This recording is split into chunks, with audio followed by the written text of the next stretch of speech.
మన ఛానల్లో ఇంతకు ముందు పన్నీర్ కర్రీ రెసిపీ పెట్టా కదా. మా అక్క వాళ్ళ కొడుక్కి అది చాలా బాగా నచ్చిందంట. అందుకే వాళ్ళ ఊరికి వెళ్ళినప్పుడు ఒకసారి మళ్ళీ చేయమంది మా అక్క అయితే. ఇంకా రెసిపీ అయితే ఉంది కానీ పన్నీర్ అయితే ఎలా చేయాలో చెప్పలేదు కదా. అందుకే ఇక్కడ వీడియోలో అయితే చూపిస్తున్నాను అనమాట. ముందుగా ఒక హాఫ్ లీటర్ పాలను అయితే తీసుకొని మంచిగా బాయిల్ అయిపోయిన తర్వాత అందులో నిమ్మరసం కలిపాను.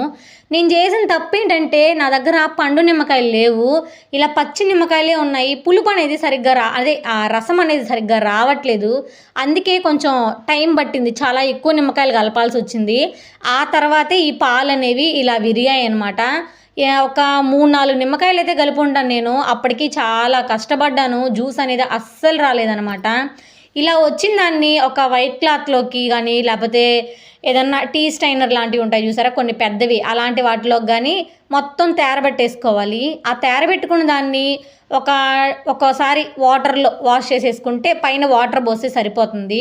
ఆ వాటర్ అంతా డ్రైన్ అయిపోయిన తర్వాత మొత్తం మూట కట్టేసి చాలా టైట్గా దాని మీద ఒక ప్లేట్ పెట్టి ఒక బరువైన రాయి కానీ గిన్నె కానీ పెట్టుకుంటే పర్ఫెక్ట్గా పన్నీర్ అనేది రెడీ అయిపోతుంది. కాకపోతే నేను ఒక 2 అవర్స్ తర్వాత తీసాను అనమాట. అలా టైం ఇచ్చి తీస్తేనే అది బాగా సెట్ అవుతుంది, లేకపోతే మనం కట్ చేసినప్పుడు పొడిగా వచ్చేస్తుంది అనమాట. నాకైతే పర్ఫెక్ట్గా వస్తుంది. నేను 2 అవర్స్ కానీ 3 అవర్స్ కానీ అలాగే వదిలేస్తాను. ఆ తర్వాత